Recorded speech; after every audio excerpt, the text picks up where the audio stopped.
In hindsight, I can see all the things I did right without knowing how to do it. But when I left that third job, I thought it would be easy to get the next one. And I meet people professionally who still have that experience. What I didn't understand is how hiring works. And once you understand that, then marketing and selling yourself is an important part of it, but it's not the only thing. You've also got to know what you want to do and where you want to work and what you offer to employers. Hi, I'm Renata Bernardi, and this is the Job Hunting Podcast, where I interview experts and professionals and discuss issues that are important for job hunters and those who are working to advance their careers. So make sure that you subscribe and follow, and let's dive right in. Hello and welcome to the Job Hunting Podcast. It's in the middle of winter here in Melbourne. I'm recording this in the middle of a very tough lockdown, and it was a pleasure today to speak to somebody who is experiencing a very nice warm summer weather up in the Northern Hemisphere. Mac Prichard is a fellow podcaster and the co-host of Find Your Dream Job podcast. I noticed from reviewing my podcast statistics that my listeners were also listening to Mac's podcast. So I decided to reach out to him and introduce myself. He wrote a lovely review of my podcast on iTunes, and I then invited him to come in for a chat. And it's a pleasure for me to meet people from all over the world and get to know fellow career enthusiasts like Mac and understand how things are going up where he is based and how similar or different it is from where I am. It's a very important part of my job, keeping up with things that are happening all around the world. I have listeners from all around the world and I have clients from all around the world. So it's really important to me. And to be able to share that catch up with you is also, I think that's a very interesting thing that I can do instead of just talking to Mac by myself. And we then discussed a whole bunch of things that I think you will enjoy listening to, reinforcing some of the messages from previous episodes, but also coming up with some new ideas for you. Mac is the founder and publisher of Mac's List. Mac's List is a job board in the Pacific Northwest of the United States, helping employers and job candidates in Portland and Seattle. Mac also operates Prichard Communications, a public relations agency that serves nonprofits, public agencies, and foundations across the United States. As I said, he has a podcast about careers, so make sure that you find your dream job podcast and listen to it as well if you haven't done so. I'm assuming some of you already do that because that's how I found out about it. And he wrote a book that there's a link to the book below. So if you want to know more about Mac's book about job hunting, that's a great resource for you. I haven't read it yet, but I'm ordering one for me. So I will tell you in the future my experiences. But based on this conversation I had with him, I'm sure I'm going to love it. So what did we talk about? I will tell you in a minute, but before I do that, I want to invite you to subscribe and follow this podcast, please, wherever you found this. If you found this on Audible, Amazon Music, Spotify, Apple Podcast, you can subscribe, you can follow, leave me a review. I'd love for you to hear from you and know what you thought about this episode or other episodes that you liked. And also please rank, because this is how podcasts get found. This is how people find podcasts like the Job Hunting Podcast. So it will be really an honor to receive that little gift from you if you can subscribe to my newsletter. I have a weekly newsletter for job seekers and career enthusiasts. It goes out every Tuesday morning, Australian Eastern Standard Time, with a new episode and lots of interesting articles that I curate specifically for job seekers and people that are keen to make great career plans and advance in their career. So I'm very careful about what I choose to share.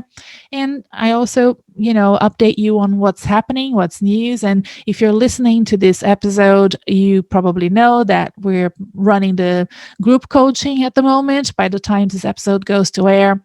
And that it's always a pleasure for me to do my group coaching program.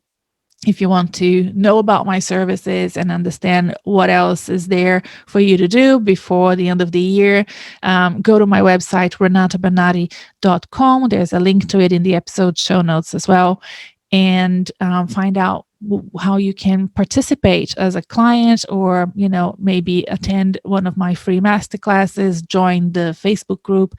There's lots of opportunities for you not to feel lonely in your job hunt. This is my biggest mission on earth, is to make sure that the job candidates feel supported, feel that they have the knowledge to go through recruitment and selection. And I have a feeling that this interview will reinforce that I'm not alone in this, because Mac has this wonderful job board, and he has experienced, like I have, unemployment and decided to do something about it in a very different way from me. But we have the same DNA and the same mission in life. So I'm very keen that I have found him from such faraway land. We discuss what led Mac to start a job board, the importance of understanding how recruitment works, how the pandemic affected Mac's job board and how it's recovering from it, skills that are important post-pandemic for job seekers to know of and activate as soon as possible, and organizational culture in a virtual world. How is it going to be developed? How are we going to actually build this and design this new organizational culture when we're not actually physically with each other? So we discuss lots of interesting things and share experiences from Mac's career, and the reasons why he thinks it's so important to share that knowledge now with job seekers out there that are keen to find a job, keen to advance in their careers. We both have podcasts. I have lots of services and I coach people. And he has this great job board and activates a lot of great things not only in his region, but because of the podcast, reaches out to a global audience like I do. So there's a lot of common ground here that we share. I hope you enjoyed this episode. Like I said, follow me, subscribe, and follow Mac's podcast as well. Hi, Mac. Hi, how are you? I'm good. How are you doing? I'm well. Yeah. Excellent. Look at us catching up from, the other side of the world. Yes, you're in the future. I'm in the past. Just a few hours behind. What time is it now? Oh, gosh, it's 7 p.m. on Monday here. Tell me your date and time. It's 12 p.m. on Tuesday. Okay. Yeah. Yeah, it's a little different. When you're in Australia, you're far away from everything. You feel like you're on the bottom of the world at times. Yeah. Well, I've never been there, but it's on my list, and I just hear wonderful things about Australia. Well, we're in half the country is in lockdown at the moment. So why don't you tell us how are things where you are? Where are you? Let people know where you are. I'm in Portland, Oregon. We're in the Pacific Northwest of the United States, and we're about an hour from the Pacific Ocean, and 12 hours by car north of San Francisco, about 10 hours south by car south of Vancouver in British Columbia. And what led you to base yourself in this beautiful area? I'm assuming it must be gorgeous. It's a lovely part of the country, and my wife and I came here 30 years ago this summer. We were living on the East Coast of the United States in Boston. We'd been there for almost a decade, and we wanted a change in life, and we were attracted by the quality of life in the Pacific Northwest. Mac, I've interviewed a couple of people that have made big career changes, but included with that tree changes or sea changes. Do you feel like that's what you've done as well? 2 or 3 big changes. Changing careers or moving across the country and, starting a new life in a completely different area, usually a regional area. I have certainly changed careers several times, and I have lived in different parts of the country. So I grew up in the Midwest in a state here called Iowa, about 3 hours west of Chicago, and lived there for the first 2 decades of my life. And then moving to New England and Boston was very different. And then being on the West Coast is quite different from Boston and the Midwest. So I have done it 3 times. And professionally, I've also changed careers. When I left university a number of decades ago, I wanted to do 3 things. I wanted to get paid to write for a living. I wanted to work on political campaigns, and I wanted to work in human rights advocacy. And I've been fortunate to do all 3 things in the course of my career. Yes, I was looking at your LinkedIn profile, and I can see you have a government affairs, political advisory background, which is so interesting. And now here you are helping people find jobs and helping employers recruit the best talent. What led you to make that career transition? Am I explaining it right, what you do now? Maybe you could do a better job. I think you're very clear. I run 2 small businesses. One is a regional job board. It's called maxlist.org. And if you visit the site, you'll find hundreds of jobs there in the states of Oregon and Washington. We also provide lots of content about how to look for work, as well as information about how to hire great candidates. I also run a public relations company that works with governments, nonprofits, and philanthropic organizations, foundations. I've been doing that for 15 years, and I've been running the job board in one form or another for 2 decades. I got into the job board business because I had 2 long periods of unemployment. One was in my 20s and one in my 30s. So I know what it's like to cash the last unemployment check. It takes about 30 weeks to reach that point here in the United States. And I came within 1 week of doing it a second time. And those experiences taught me 2 important lessons that eventually led me to create MaxList. One was the importance of learning job search skills. You can't just respond to ads. You've got to learn how hiring works, and then once you understand that system, find ways to make it work for you. The other important lesson I learned was the value of networking and building relationships with others. And good networkers don't just ask for help; they serve others. And my form of service came in sharing job postings. So I think everybody who's listening, we all get this email from a former colleague, a classmate. Hey, we're looking for help at our company or nonprofit, at our university. If you here's a posting. If you hear of any good candidates, send them my way or pass this along. I got a few more of those than most people, but not that many. But what I did that was different was I started sharing them with first dozens and eventually hundreds of people. And I did that because it was a way to be helpful to others. And nobody complains about getting a job posting. And eventually it turned into the business that we have today. That's great. It's such a great story, and such a powerful one as well. And I'm, so glad that we've connected, because we come from the same DNA, I feel, Mac. So that strength of communicating and advocating and championing for causes and policies and now people is part of your DNA.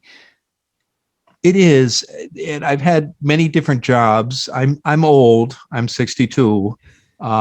So I've been in the workplace for more than 40 years. I also worked in grade school and high school. But in my professional life, while I've been a speechwriter to a governor, I'm a communications director for state agencies and nonprofits, and worked in political campaigns and for elected officials. There's a constant that runs through all these different jobs, and that's trying to make a difference about issues I care about or in the community where I live and work. Yeah. Was it hard for you, however, to transition your advocacy from your clients and your politicians to yourself? How do you explain the periods of unemployment? Do you find that was kind of an environmental affect on the areas that you wanted to work for, or were you at the time struggling to sell yourself to others? Because ironically, Mac, I have a lot of clients that have a similar background than you. You know, they come from comms, corporate affairs, and marketing, and they're easier to train and coach.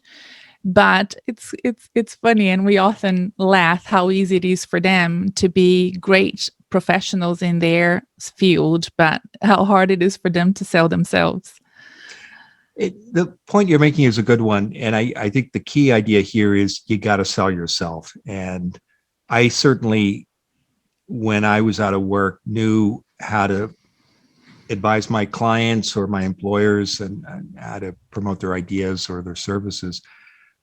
I thought the most effective way of selling myself, particularly the first time I was out of work, was to reply to job ads. And I simply didn't know any better. And part of it was I'd had just blind good luck up till then. So I left college and I replied to an ad in the newspaper. I got a job on a U.S. Senate race, and it was a wonderful experience. I'd had an internship at university, and then that led to a professional job in Washington, D.C., which was waiting for me right after the U.S. Senate campaign. And then the third job I got just through word of mouth. It was with a human rights group in Boston that was looking for help. And someone who knew about the position told me about it. I cold called the manager, and the hiring manager, introduced myself, and 3 weeks later had an offer. So in hindsight, I can see all the things I did right without knowing how to do it. But when I left that third job, I thought it would be easy to get the next one. And I meet people professionally who still have that experience. What I didn't understand is how hiring works. And once you understand that, then marketing and selling yourself is an important part of it, but it's not the only thing. You've also got to know what you want to do and where you want to work and what you offer to employers. Because in that first period of unemployment, I was sending out the letters in response to ads. It was the old pre-internet days, and I was getting interviews, but I wasn't getting offers.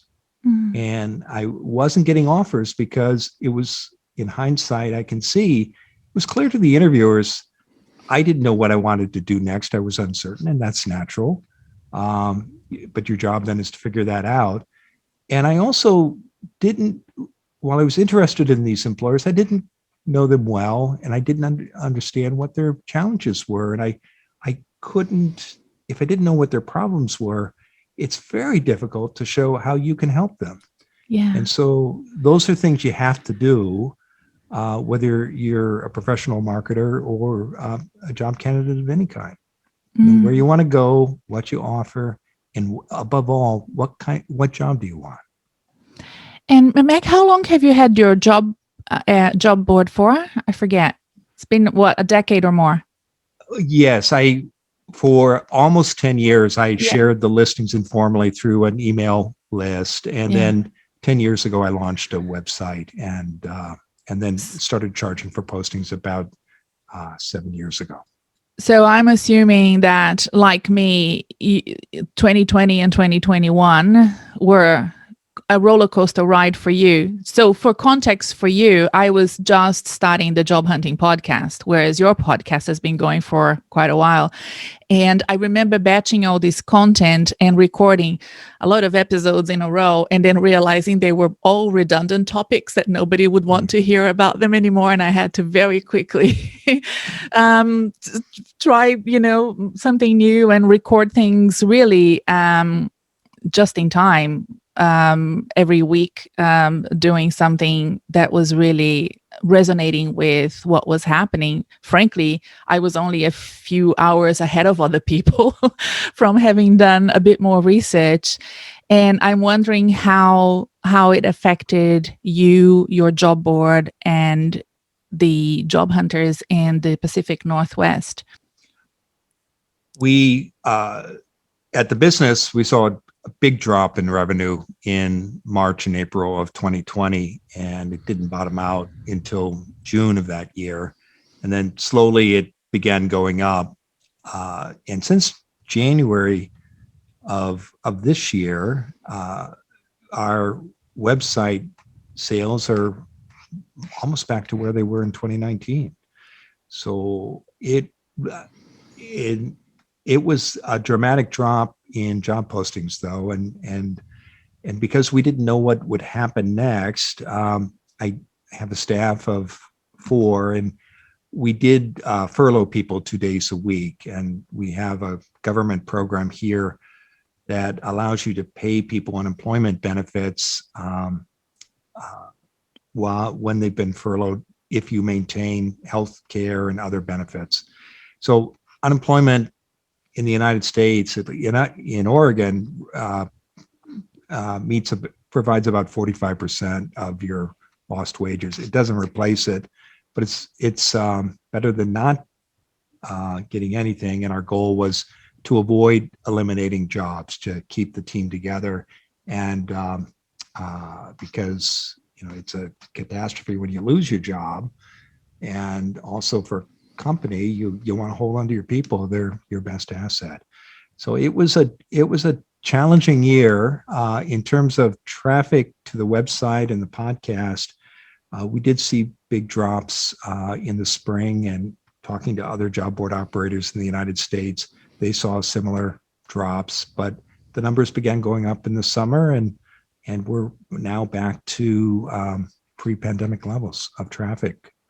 And Mac, this traffic that's now coming back, is it very similar to pre-COVID times, or do you find that the job ads and what employers want is somewhat different? The difference is it's a job seekers market here in the United States right now. And that is a big change. Employers, particularly in the service industry, are sometimes struggling with that. There were big layoffs of people in service industries, particularly in the hospitality businesses, restaurants, hotels. And all those businesses went offline at about the same time, and they all came back at the same time. So they're all competing for a smaller group of workers, because many workers in the United States this spring and summer have decided they want to think before they take their next opportunity. And there was a record number of people in the United States this spring who quit their jobs voluntarily, the highest number in 20 years.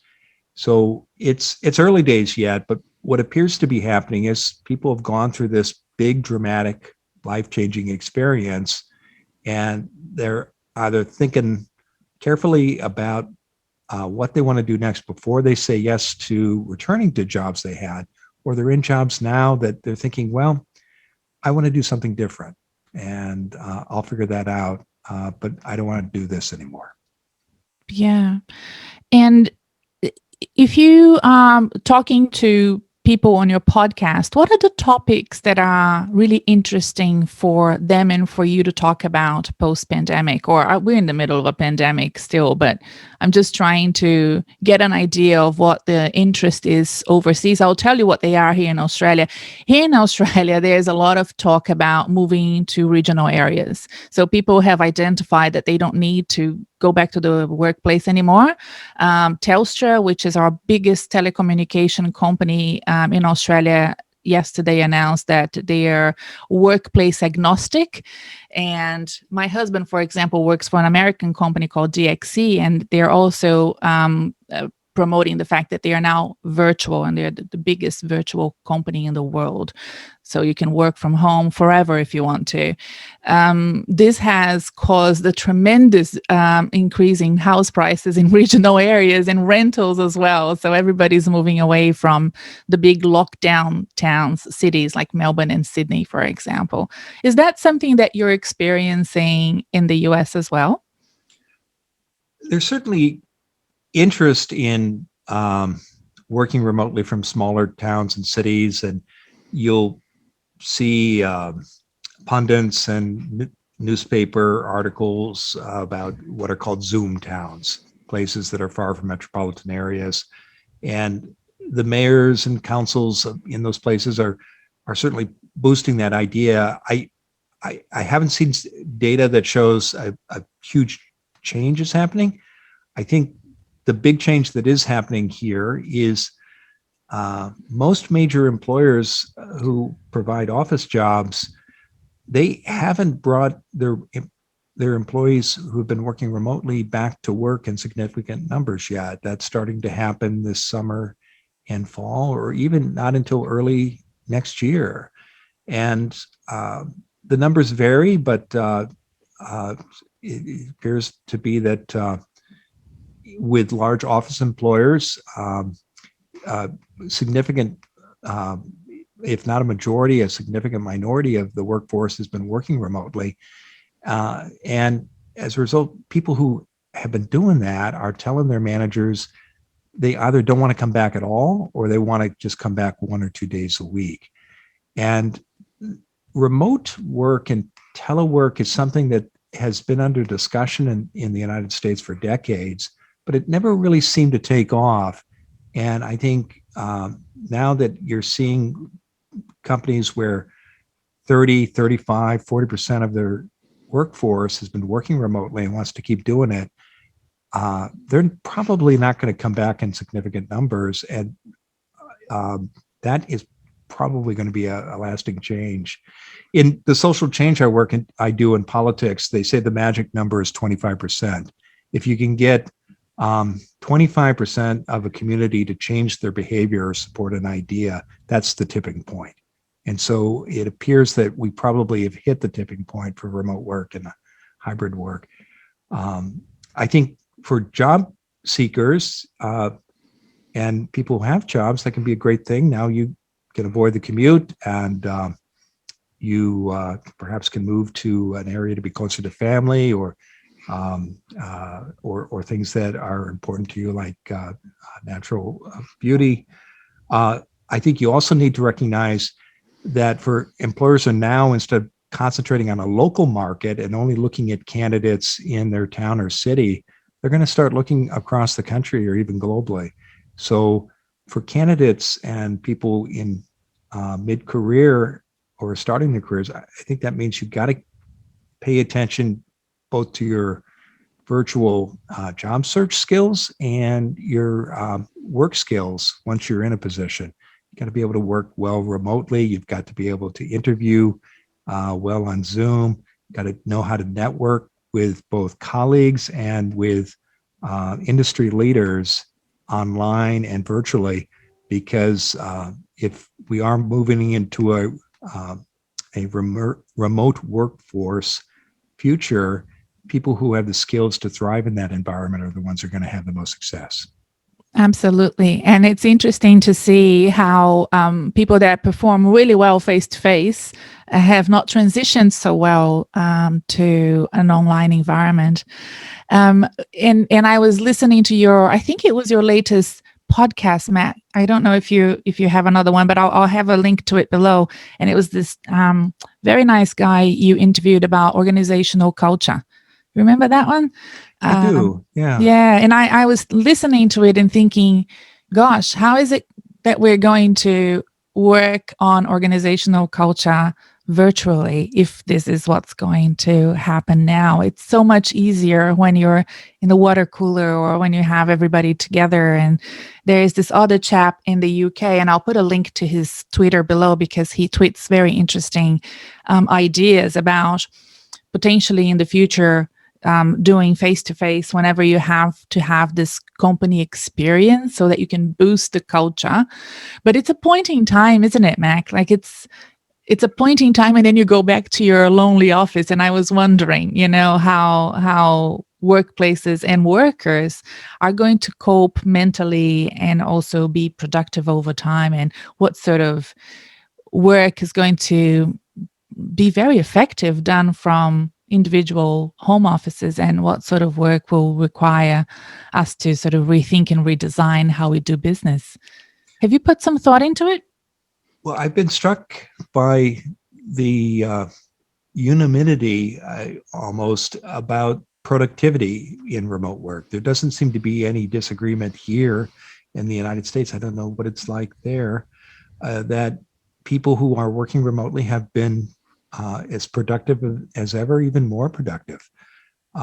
And of course, the concern before the pandemic, when you would hear about telework, is, well, how do I know someone will be at the computer? They could be doing their laundry or running errands, and all this sort of fell by the wayside. So I think that that's striking to me. I do think remote work has been happening at a much smaller scale for a long time now. So I think our challenge is going to be to look at examples of how organizations have successfully grown cultures organizational cultures when they have had their workforce distributed across the country or even the globe. I know the examples are out there. And to your point, I think the organizations that get good at that work and the employees who learn how to thrive in it are the ones who are going to have the most success and the best careers. Yes, yes. So this is now new territory for both of us to dig into for a few episodes. Can you share with us some of your ideas for 2021, 2022? What are you planning to do with the job board, with the podcast? Well, our podcast is a weekly show. It's called Find Your Dream Job. We focus on the nuts and bolts of job search. We get pretty granular about it. And that's what our listeners come for, practical advice about how to get your next job. And we look at topics like resume writing, interview preparation, goal setting.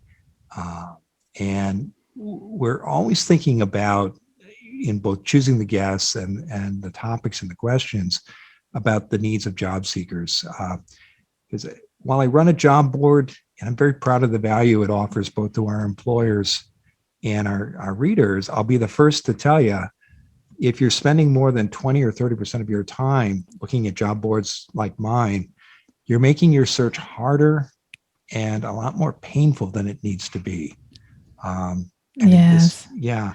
So, Mac, I have an optimized job search schedule that I've designed for that reason. Yes, I'd love to share with you. It's a 2-part workshop that I did the end of last year to help people that had lost their jobs and didn't want to spend Christmas, just thinking about it and worrying about it. They just wanted to get on with trying to find work. Some people don't really celebrate festivities, or depending on their culture. Or I remember losing my job just before Christmas in the past, and I know how stressful it can be. And you don't really do anything, but also you don't celebrate anything because you're not in the mood. So I did this optimized job search schedule, and it has a full-time schedule, a part-time schedule, and a light version. So if you have a job and you're job hunting on the side, you can use the light version. And I did that because of what you just said. So many people think that job hunting is basically going on a job board and just that rabbit hole. It's almost like social media or Facebook or anything like that. It just captures your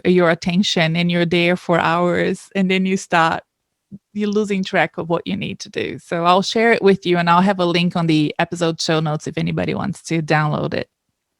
Well, I'd love to see it. And when I look ahead to the next year and beyond, there are many changes that are happening. I mean, remote work is a huge part of it, and the effect that the pandemic has had on all of us. But in careers and job search, I think the fundamentals matter more than ever, because particularly with so much work going online and happening remotely, there's going to be more competition. And so the people who are good at job search fundamentals and are thinking strategically about their career are going to have the most success. And so that's a constant for us. And those are ideas and topics that we return to again and again in our podcast and in the work that we do on our website. No, that's excellent. Mac, I found you because I was doing some research, and I realized that people that were listening to my podcast were listening to your podcast. And my podcast is a baby compared to yours. So thank you for coming on board and speaking to us here. It's a real honor to meet you and to connect with people like you who share this love and interest and a real mission to help others find their career paths and improve in their job hunting skills. So thank you for coming on board. Well, it's an honor, and I appreciate the opportunity. And I have listened to about a dozen of your shows. You're doing great work. Thank You're you. helping a lot of people. So Thank kudos you. to you. Thanks. Bye for now, Mac. Bye-bye.